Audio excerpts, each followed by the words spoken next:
上一堂课呢，我们就是上到第126页。那今天从第126页的第4行，就是能生相似自己的后同类者及同类因的性相。那就是之前的课程呢，我们已经讲完了，就是大因果里面6因呢，就是能作因还有具有因呢，已经讲述完毕。那今天呢，就是从同类因开始。那同类因的性相呢，就提到说，能生相似自己的后同类者呢，那就是同类因的性相。那宝瓶呢，即是比，那就提到说呢，那他举例呢，就以宝瓶来说，那就说到说呢，什么叫做同类因呢？它就是能够升起一个相似自己的这种后同类者呢，它就叫做同类因。那什么叫做类似自己呢？或者说相似自己是什么意思呢？相似自己的意思就比如说呢，当你是善的时候呢，那所升起的呢就是善；那你是恶的时候呢，它所生是相似自己的后同类呢就是恶。那如果说自己是无记的话呢，那它所升起的相似自己的后同类呢就是无记。那这边所讲的相似自己呢，就是这个意思。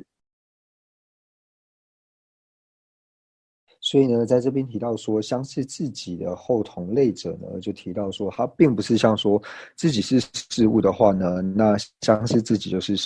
事物，或者说自己是所知的时候呢，相似自己就是所知，或者说自己是能生的，所以相似自己就是能生，并不是指这种相似，而是像刚刚所讲到的呢，就是当你是无父无记的时候呢，那你所生的相似自己的呢，它就要是无父无记，或者说呢，当你是有漏善的时候呢，那相似自己你所产生的呢，它也是有漏善，或者说呢，当你自己是恶的时候呢，那你所生的能生相似自己呢，它就是恶。如果说呢，当你是有父无记，但是你所产生出来呢，你所能生的呢，它是无父无记的话呢，那这个就不能叫做相似自己，或者说呢，当你是有漏善，但是你所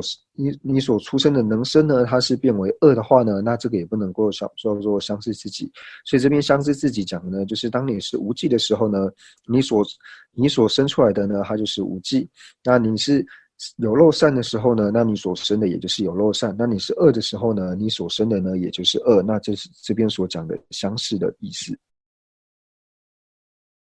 那所以呢，这边就提到说呢，宝瓶是比因云同类因相似。那这边呢，在讲相似的时候呢，就是提到说我们刚刚所讲到的，就比如说呢，以同类因呢，如果说 A 是同类因的话呢，那它的果呢 B 呢就是所谓的同类果。那所以我们知道说，把 A 安列为同类因，B 呢安列为是同类果的话呢，那 A 和 B 这两者呢，它就要是相似的。那相似的意思呢，就比如说这个同类因 A 呢，它如果是有漏善的话呢，那它的同类果呢，也就是 B 呢，它也同样呢要是有漏善。如果说呢这个同类因 A 呢它是无漏的，但是 B 呢变成有漏的话呢，那这个呢就不能够称之为是同类因或是同类果，或者说也不能够把它们二者称之为是相似，或者说呢这个同类因 A 呢它是属于烦恼，那B 呢，它如果是非烦恼的话呢，那 A 跟 B 呢也就不能够成立说他们二者呢是同类因跟同类果的关系。所以呢，我们在案例这边所谓的同类因相似的时候呢，那它所相似的地方就是这个因呢，这个同类因 A 呢，它如果是善的话呢，那它的同类因 B 呢就是要是善。那同样的呢 ，A 如果是恶的话呢 ，B 就要是恶。那同样呢，就是把这个带入为是善恶烦恼呢，或是无记的话呢，那大家能够比较清楚的了解。所以呢，这边呢就提到说呢，举例到说呢，宝瓶是比，那所以这个宝瓶呢提到说它是同类因的时候呢，那它的同类果呢，这个宝瓶呢是哪里相似呢？就是说宝瓶它本身呢是属于无记的，所以同样呢，它的同类果呢，这个宝瓶呢也是要是无记的，所以呢这边就提到说呢。宝瓶它为什么可以称之为是同类因呢？就提到说这边有讲到说，因为同类因相似。那同类因相似这句话呢，主要是出自于世亲菩萨的俱舍论。那这边所讲的呢，同类因相似的这个相似，就是同类因跟同类果它们之间的相似呢，就提到说因是这个样子的话呢，果也要是这个样子。那这边就提到说，同类因跟同类果呢，它是属于就是真实的因果，真正的因果。它跟之前呢我们所讲到的具声因呢是不一样的，因为具声因它是同时产生的，它并不是一种真正的因果关系。但是呢，这边同类因跟同类果两者呢，它是属于说真正的因果的关系，就是说呢，它的因呢在因先的时候呢才产生这个果。那不仅仅是如此呢，就是同类因呢跟同类果，它彼此呢是要是相似的。那相似呢，就是刚刚所提到的部分。就是有4个相似的地方，就是要么他们都是善相似，要么就是有漏善相似，要么就是有漏恶相似，要么就是都是烦恼相似，要么就都是无记相似，就是它有这4种相似的地方。再补充一下，就是这边所讲的相似呢，就是所提到，要么就是它的因呢，如果是善的话呢，那它的同类果呢，也就是要是善。那这个同类因呢，如果是恶的话呢，那它的同类果呢，也就是属于恶。那同样的呢，它这个同类因呢，如果是属于烦恼的话呢，那它的同类果呢，也要是属于烦恼。或者说呢，这个同类因呢，它如果是属于无记的话呢，那它的同类果呢，也是要是属于无记。所以这边讲的相似呢，就是提到说，就是有漏善的话呢，那它就是同样两者都是有漏善。那如果是恶的话呢，两者都是恶。那如果是烦恼就都是烦恼，那无记呢又分为有覆无记跟无覆无记，或者说如果它是无漏的话呢，那它的因跟果二者呢都是属于无漏的，所以相似呢是属于相似在这个地方。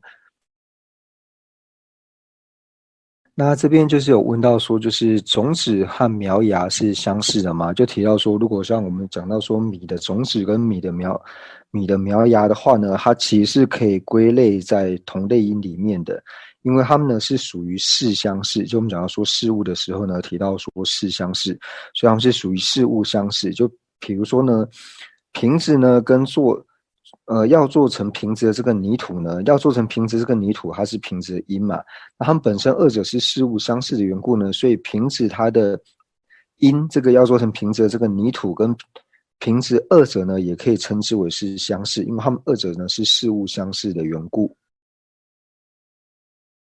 并不是说呢，所有同样的事物呢，它都会有所谓的就是相似因，因为呢，就是以声音来说的话呢，声音呢虽然说它是有一个事物的因，但是它这个因呢，并没有办法成为一个续流，因为声音它是刹那刹那在坏灭的，所以它并没有办法一个续流。然后像是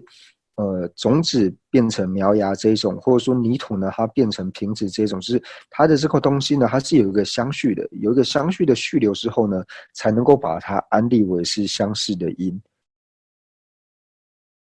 解释完同类因之后呢，那接下来呢，我们就看到相应因的部分。那相应因呢，它就提到说，就是互相为五相相应。然后呢，又不障碍互相升起的同位呢，那这个是属于这个是属于说相应因的性象。那这边在讲到相应因的时候呢，就是最主要呢会提到说，就是提到心法的部分，就是心法呢还有提到说心王跟心所的部分。那我们一般呢在讲说一切的就是无常法类呢，或者说事物法类呢，它其实是都收摄在所谓的摄法、心法跟心不相应刑法里面，收摄在这3种。那第一个呢，就是有2种，就是在藏文里面的摄法呢，它其实分为2种不同的说法。那第一种呢，就是我们讲说是本钵，那中文它同样的也是讲说摄法。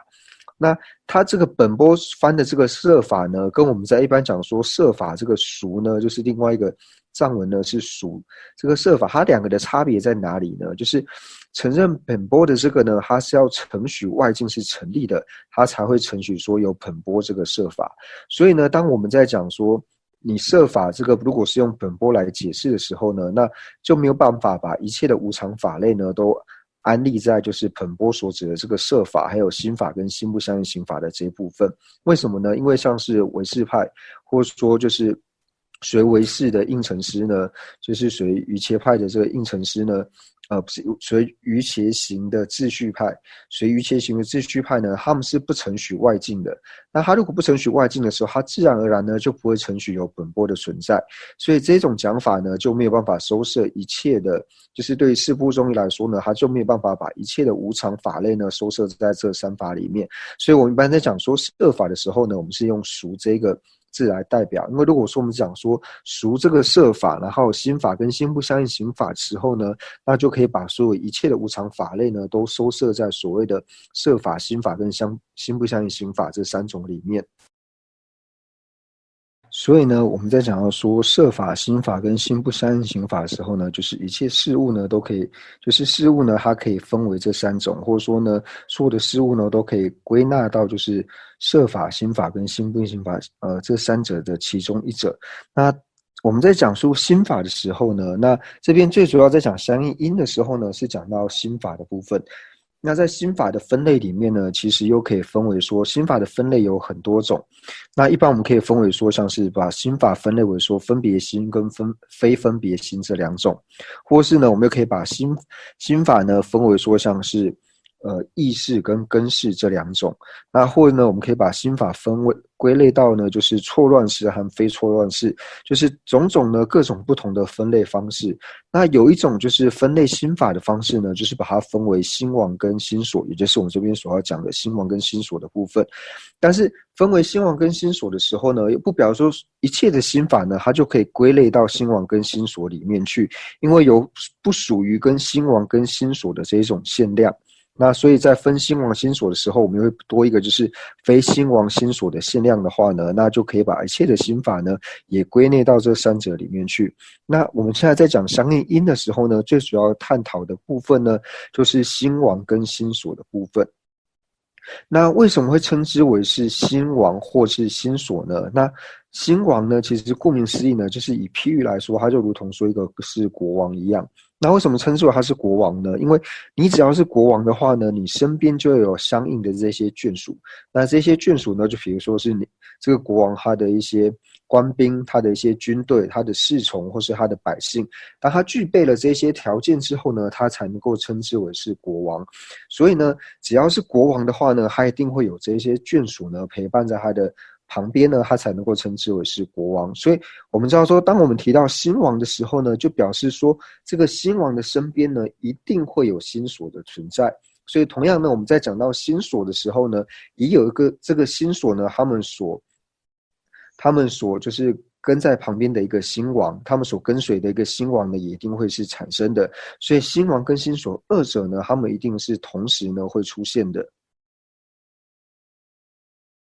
那所以呢，我们这边就讲到说，就是提到了刚刚讲的，就是国王跟眷属二者呢，就是他们彼此呢，一定是你为什么是称之为国王呢？因为你一定是有围绕的这些眷属在的缘故，所以呢才会称之为国王。所以同样的呢，你称之为眷属的话呢，就比方说你有一个就是你所侍奉的最主要的一个国王在的缘故呢，你才会称之为是这个国王的眷属。所以在这里为什么讲到说这个心王跟心所的关系呢？那这里呢最主要就是提到了说，就是第一句呢就是互相为五相相应。那这个五相相应呢，就提到说国王跟眷属，就是这个心王跟心所的关系呢，就是这个眷属呢，它有几个呢？它一定要具备五个眷属，就是当你是心王的时候呢，你一定会有五个心所。那这个五个心所是哪五个心所呢？这五个心所我们称之为是五片形，就是所有的心王呢，它一定片有这五种心所，所以才叫做片形。你只要是心王的话呢，它就片有这五种，片就是说一定会有这五种心所的缘故呢，所以这五种心所呢称之为是五片形。那这五片形呢，就是提到说受、想、思、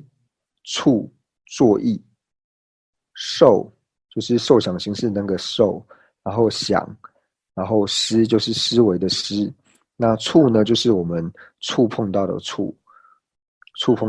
然后还有第五个作意。所以你只要有是心王的时候呢，你就一定要具备了受想思处作意这五个心所，就是我们刚刚所讲的五片形。所以呢，当我们讲说比如说善这个，如果说这个心王是善的话呢，就是善心王的话呢，它也一定会具备了就是它的5个片形，也就是它的5个善心所。那这个善心所呢，它一定是就是收摄在受想思处作意这5种里面。所以我们可以提到说呢，第一句话就是心王和心所，他们两者呢，他们是互相为5相相应的。就是比如说以善来说的话，善心王他所属的这个5种片形呢，他们二者呢是互相为5相相应。所以呢，这边我们就讲到说呢，就是第一个呢，就是我们在讲说相应因的时候呢，它只要提到相应因的时候呢，大概就一定会就是片是心王跟心所的关系，因为只有在这里呢才会讲到说是相应因。因为它为什么会讲说一定会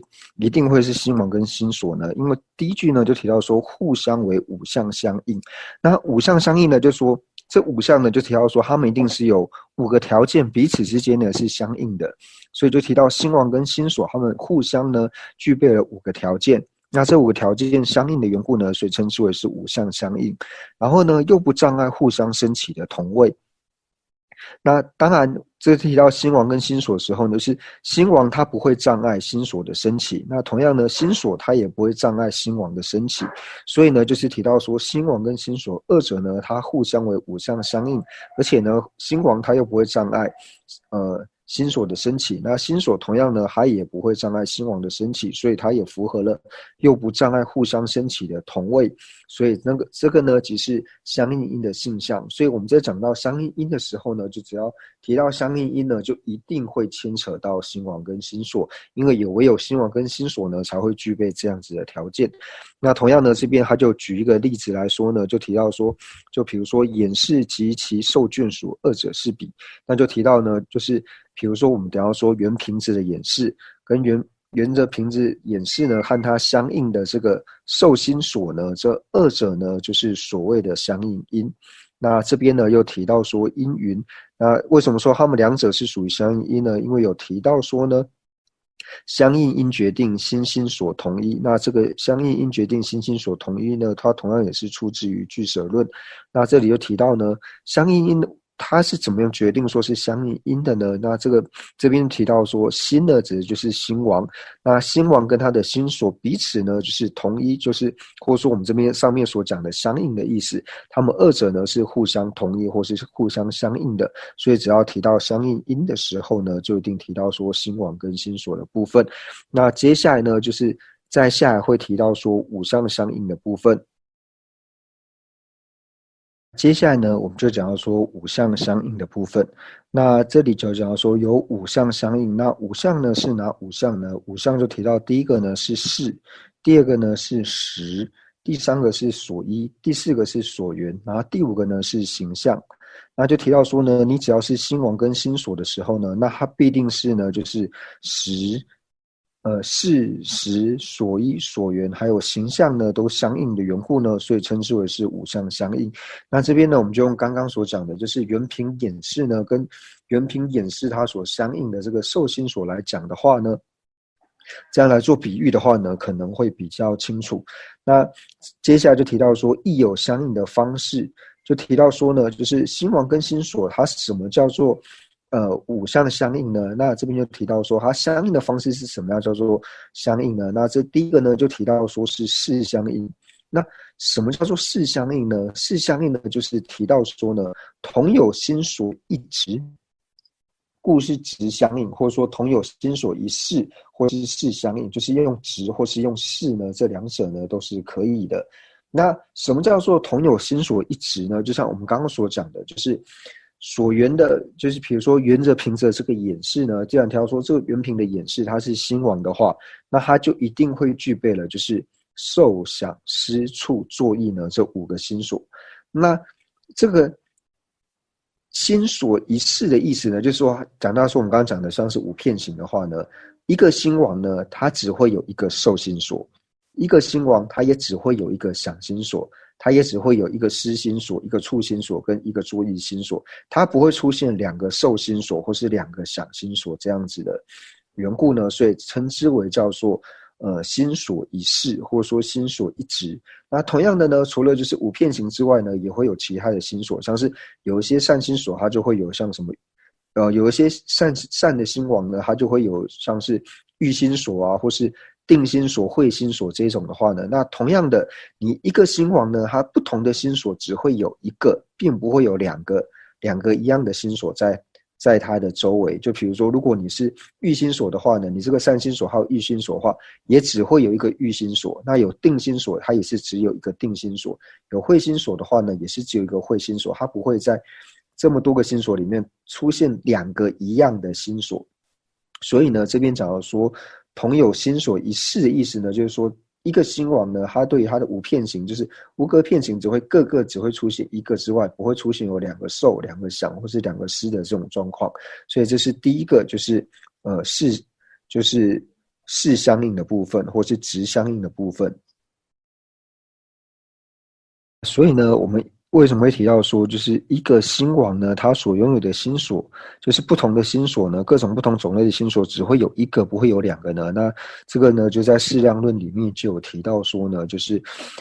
一个心王它不会出现两种不同的分别。那这个分别并不是我们刚讲说分别性的分别，而是讲说这两种不同的分别呢，就提到说两种不同的心所。所以只要是一个心王的话呢，它各个不同的心所呢，只会有一个，不会产生两种不同的心所的缘故。所以在这边说同有心所一执呢，就提到说呢，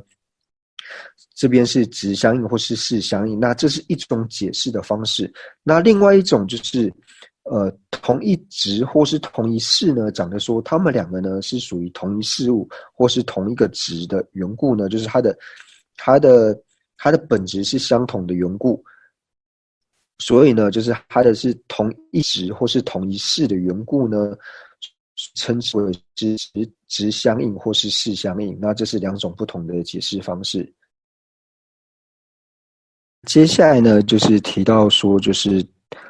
第二个呢，就是实相应的部分。那实相应的部分呢，就提到说，心王跟心所呢，它形成的时刻呢，一定是同时的，就是心王形成的这个时候呢，那同一时间呢，心所也必定形成。心所形成的这个同一时刻呢，心王也是同时形成，所以才会提到说，实相应呢，指的就是说他们二者呢形成的时刻，那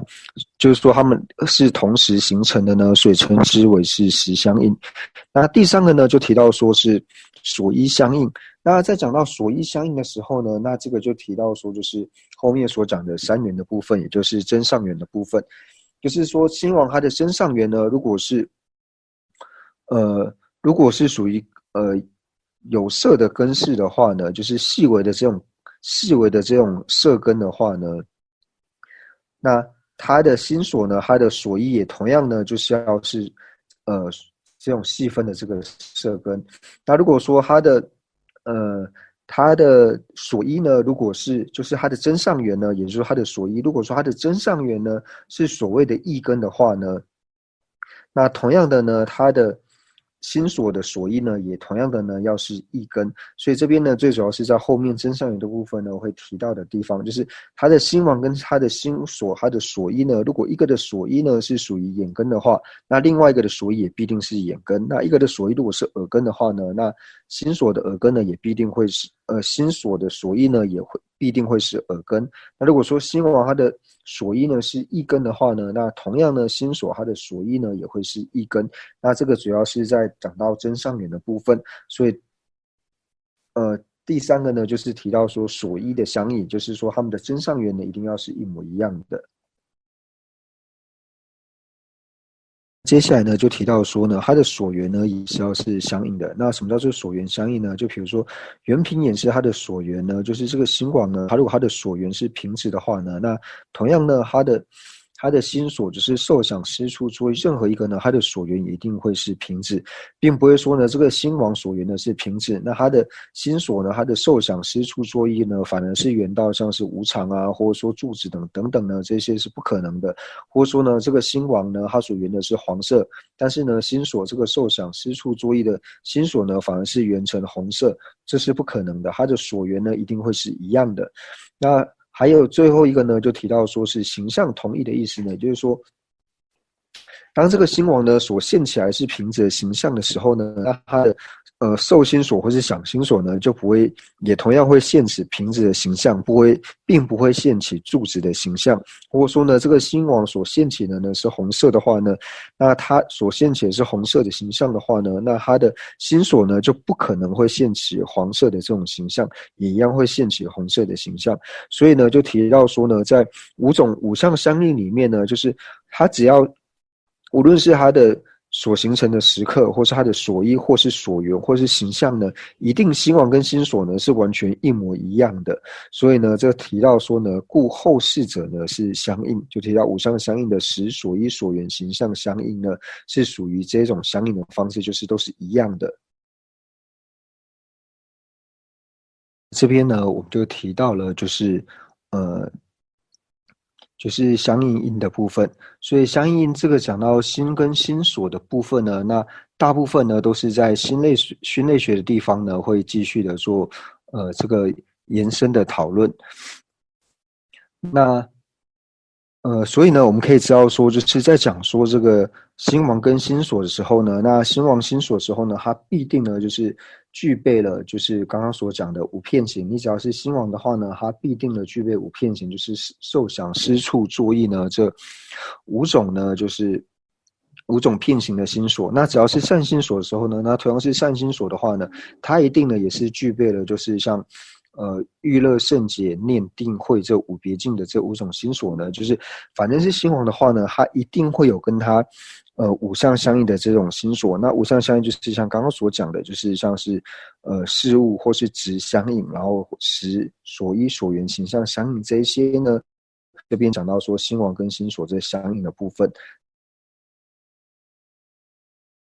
在这边呢，其实我们在讲就是大因果，就是这六种因果的时候呢，它其实并不是全部都是真正的因果。就像我们这边所讲的呢，就是相应因的这种呢，它并不是真正的因果。那其实，在讲这六因的部分呢，其实六因呢，最主要呢都是出自于就是俱舍论，世亲菩萨所造的俱舍论。那俱舍论呢，它所依据呢是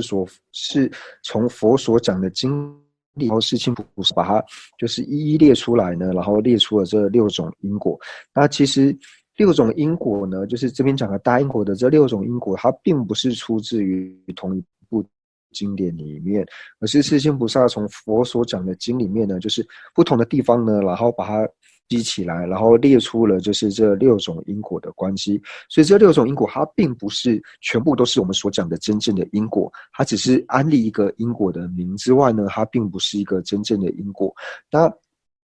真正是属于因果的呢，就是刚刚所讲的，就是同类因。因为同类因呢，他就提到说，在定义里面，它的性相里面就看到说，能生相似自己的后同类者，就提到说，它能够生几个相似自己的后同类者，所以这就提到说，时间差的关系，它本身呢是一个因，然后升起一个相似自己，它能够升起一个相似自己的后同类的这个呢，称之为是同类因。所以我们可以知道说，这边所讲的这刚刚到现在呢，从之前所讲到现在大因果里面呢，属于真正因果的呢，应该就是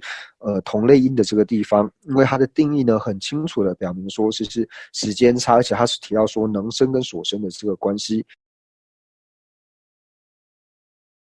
那最主要呢，就是因为世尊呢在讲述因果部分的时候呢，就是在经论里面地方很多呢都提到了像是有因果的这个字眼，就比如说刚刚我们所讲到的相应因等等。那因为我们后人可能会不了解呢，看到相应因的时候呢，就会觉得说，哦，这个可能是真正的因跟果，它是具备了因果的关系，可能会产生这样子的疑惑。所以世亲菩萨为了让我们呢能够更清楚，就是了解到呢佛在经里面呢所讲的各种的因，它所代表的意涵呢，所以他才把这开演出了就是这边所讲的大因果的部分，就是让我们更清楚了解佛所讲的讲到相应因的时候呢，它并不是讲说真正的这种因果的关系，所以为了让我们理解，所以讲述了大因果的部分。另外一方面呢，就是为了让我们能够更清楚的了解，就是真实的情况呢是什么样子。就比如说，佛经里面呢讲到各式各样不同的名词，那看到这个名词之后呢，我们就要了解到说它真实的含义呢所代表的是什么，就是也为了让我们了解说它真正的意思，所以才开演了这个大因果的部分。所以呢，我们可以知道说，为什么要讲这样大因果呢？就是当我们讲到大因果，就这边所讲的，像讲到相应因的时候呢，就是一讲到相应因的时候，我们自然而然呢就要了解到说，就是一定是提到心王跟心所的部分，就是你对心王跟心所呢要有个大概的了解呢，你才会知道说相应因呢它到底呢是在讲什么东西。那就比如说呢，我们一般就提到说，我们都知道说，一切呢，就是所有的兴亡呢，它必定伴随着受心所。那我们一般在讲受的时候呢，就是提到说，像是乐受跟苦受这一种。所以，当我们知道说，你这个受心所，无论说苦受或是乐受，这个受心所一起来的时候呢，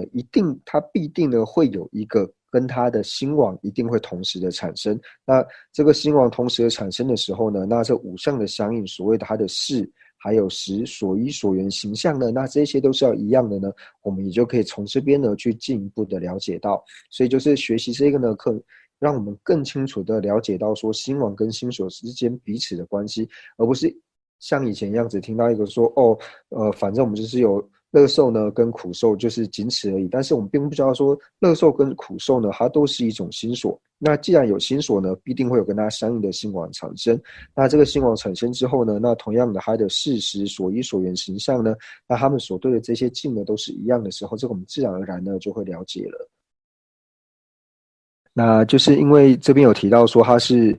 同一事嘛，或是同一质，所以呢，心王跟心所它二者呢是体性一，那也是质一，就是物质那个质，它也是体性一，也是质一的。所以呢，我们知道说心王跟心所呢是体性一的呢，就是在刚刚讲说它是质一或是说事一的这个部分呢，就是有解释到，就是在解释质一或说事一的时候呢，有提到说两种不同的解释方式，一个呢就是这个心王呢，它所有的心所呢，就是各个只有一个的时候，它的各个心所的一质或是一事各只有一个的时候呢，称之为是质一或是一质的一个事物，同一事物的这个解释的方式，质相应或是事相应的解释方式。那另外一个质相应跟事相应所解释的方式呢，就是我们所讲的体性一或是质一的这种解释方式，它的质或者说它的事本身是一的缘故，就是同一事物或是同一质的缘故呢，所以它也是体性一。那就是在前面这个地方呢，就是有稍微的讲解到。那我们在讲具声音的时候呢，就提到说互相同时，然后呢又是异质。那这个我们在放就是示例的时候呢，会发到说就是像瓶子呢，它本身所有的这种四大，就是它瓶子里面的地水火风这四大呢，它是同时的升起，就是有瓶子升起，瓶子产生的时候呢，那它瓶子里面的这个四大呢，它也是同时的升起，但是它本身的这种地水火风，它一定是异质的，它不会跟心王跟心所一样，它是属于说质一，并不可能，因为它本身就是四大，它的质本身就是相同的缘故，所以它里面的这种四大呢是同时升起，但是呢，它们同样呢，它们也是属于异质的。那或者是说，如果我们不放四大的时候呢，那也可以说像是就是瓶子形成的时候呢，那跟瓶子它同时升起的这种八种围城，那也是一样。那八种围城它也是跟瓶子互相同时升起，那彼此之间呢也是属于异质的部分。那虽然说呢，我们这边在讲说具声音的时候呢，是提到说互相同时，异是异质，但是呢，有一些就是社类学的有一些的解释呢，还有提到说不一定要是异质，就是它互相同时，但不一定要是异质的这种具声音的这种现象呢，也是有其他的社类学是有这样子放的。那现在就是六音呢，还剩下两个，就是那剩下两个呢，我们就下一堂课呢就继续的解释。